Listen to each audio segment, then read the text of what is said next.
JD Vance just had a very, very long speech with particular examples in particular European countries about how European governments were suppressing freedom of speech, and then compared their actions to the Soviet Union. I mean, that was an explicit comparison. Frankly, it was bizarre.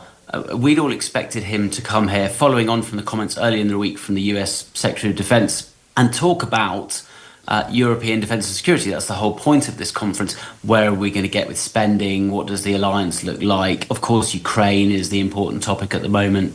And there was sort of very brief nods to this at the beginning. And then the majority of his speech, as I say, was taken up with this attack on a number of European governments, including the UK, for their supposed suppression of free speech. Frankly, it was bizarre. It's actually, so I think there have been three interventions or touch points from the US this week. There was, of course, the original comments by Peter Hegseth, the US Secretary of Defense, where pretty much, if you read between the lines, he was saying, Europe, you're on your own, and there's going to be a peace deal in Ukraine without NATO, and Trump's going to talk to Putin. And then the next day, those comments were walked back somewhat, that, you know, Ukraine is going to be involved in the discussions and potentially they might join NATO. So those comments were walked back. And then Vance sort of almost walked those comments back a bit further. Of course, we need to talk about more European defence, but America is here, we believe in NATO. And then this bizarre speech about the suppression of free speech in Europe. Yeah, it is an issue, I have to say, for Vance, particularly, and Trump, the way in which the EU behaves towards those parties which you would characterise, I dare say, on the right in Europe, certainly the AfDs on the far right, but also those on the far left who are also taking a similar line, such as the far left party in Germany. They are worried about that, and that parties are being penalised for expressing views which don't accord with the EU. But the main question we have here is, after these 4 or 5 days of Trump addressing the situation in Europe, isn't it still a wake-up call to Europe that we have to get our house in order, regardless or not of whether the USA is going to be there? We're not spending enough on defence, and we seem ineffectual in our response to threats from, for example, Russia and China. Look, we absolutely need to spend more on our defence. There's no question about that, and that is the one thing that Europe and America agree on. We might quibble exactly about the figure, but nobody disputes. You know, I've just watched the German defence minister talk about 3.5%, 5%. You know, nobody disputes we need to spend more on defence. Well, where would you put that figure? Because we've talked about 2.5%, and we've tended to be right at the top, along with the Baltic states, of how much we give of our GDP towards NATO. But 2.5 is not going to be enough for Trump, for Vance, or indeed for us. So would you put it at 3? Would you put it at 5? Just with the caveat that a figure of X% of GDP is not that helpful, because you're talking about an input into a system rather than the output. You know, what capabilities do you have? And this percentage term has become a bit of a foreign policy tool rather than a defence tool. But with that, you know, obvious caveat, I think that it's probably likely that the UK is going to be spending around 3% of GDP on defence. And if the UK wants to do Euro-Atlantic security seriously, of course with allies, and there are some very serious allies in Europe like Finland and Poland and the Baltic states and the Netherlands and so on and so forth, that 3% effectively enables us to recapitalise our military, so ships, aircraft, homeland air defence, you know, a lot of very important capabilities that we don't have enough of or are lacking entirely. After many, many decades, really, of taking the peace dividend and salami slicing our military so that we've got lots of capabilities, but each one is wafer thin and so not able to deploy, I would say about 3% would enable us to recapitalise our military and do Euro-Atlantic security in a credible way that deters Russia. And that's the bottom line here. What are the capabilities you need to deter Russia with allies? I see it as probably a dereliction of duty if we're not approaching 3%, probably by the end of this Parliament. Well, that's interesting. I mean, does your party agree with you? Because historically, the Liberal Democrats haven't been the biggest spenders or haven't advocated high spending on defence. I'd actually take issue with you on that. In the last election campaign, we were the only party advocating for an increase in size of the army. So we said that the army should grow by 10,000, reversing the cuts that the Conservative Party, supposedly the traditional party of defence, put in place and kept in place after the invasion of Ukraine. You talk about the bizarre nature of Trump and Vance. Its approach to the European Union and the apparent mixed messages. And that's something which we've come to understand from Trump, that you cannot trust precisely what he says on any one occasion because it may change the next day, and that will always be unpredictable.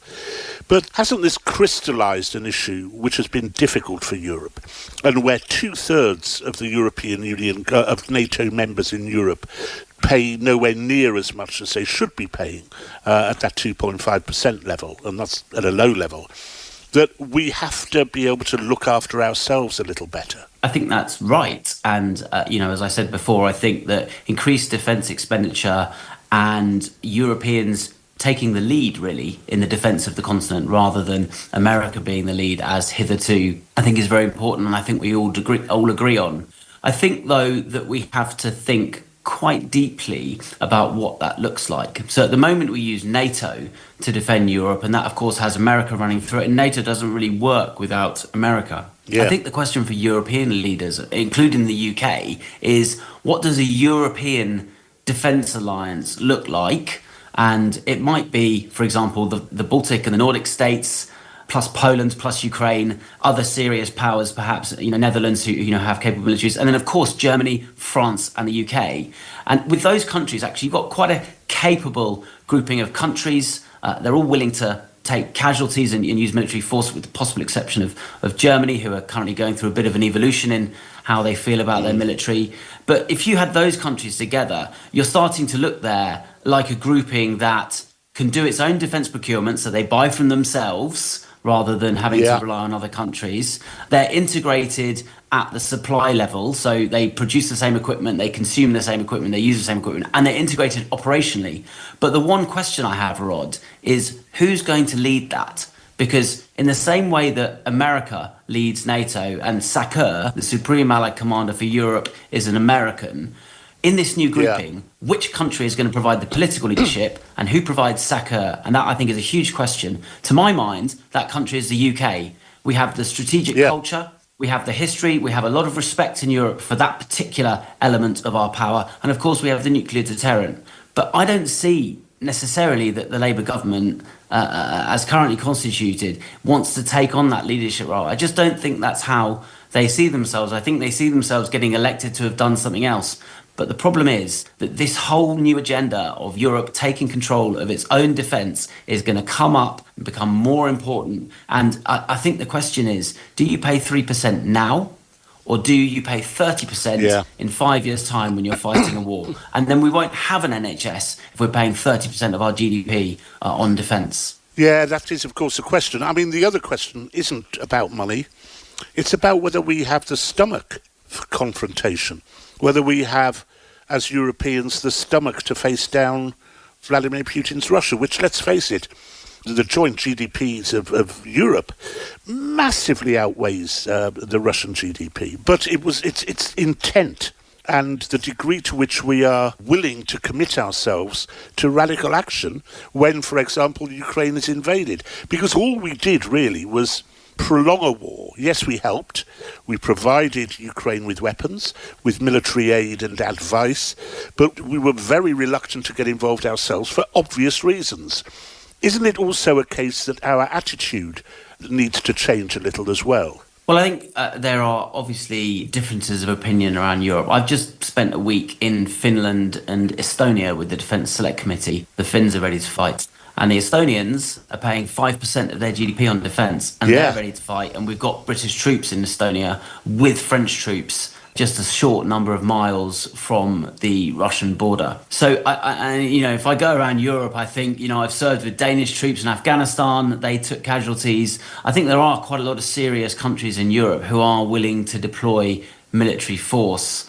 For me, what's lacking is leadership. And the question is, who is going to lead this coalition of the willing? Because there is a real realisation that we are now on our own and we need to get our acts together. And has that realisation made itself known in France and Germany, which are the two countries I think you could point to say which do have a reluctance to embark on military action, to have a commitment towards military action, to draw a line in the sand and so on? And Macron has been very friendly at times to Vladimir Putin. I've just watched the German foreign minister deliver a very robust speech. Part one was utterly rejecting what JD Vance said about freedom of expression in Europe, and part two were very serious words about increasing defence expenditure. In the Q&A afterwards, they were talking about 3.5% and 5%.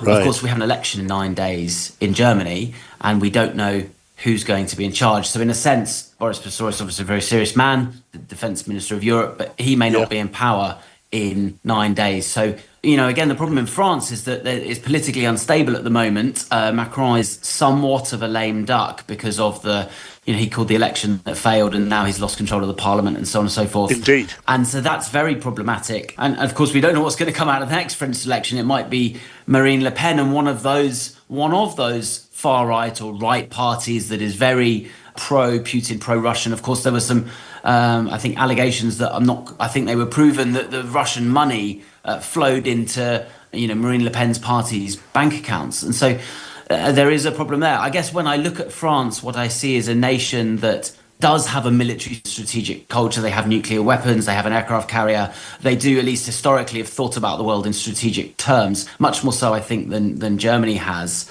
So I think current problems, political instabilities notwithstanding, I'm not too worried about them. I think I'm actually more concerned about Germany, which they, for reasons that are very well understandable, grapple with using military power because of their history, and they're very observant and they're very cognizant of their history. So Germany can spend as much as they like, but they've got to decide as a country, and this is all part of a conversation in Germany between politicians and the people, and we need to have it in the UK, and other European countries need to have it as well, to say we may be going to war. Therefore, we need to send our sons and daughters to war. Therefore, we may take casualties. We may have to kill the enemy. This is part of a conversation that we haven't really started in many parts of Europe.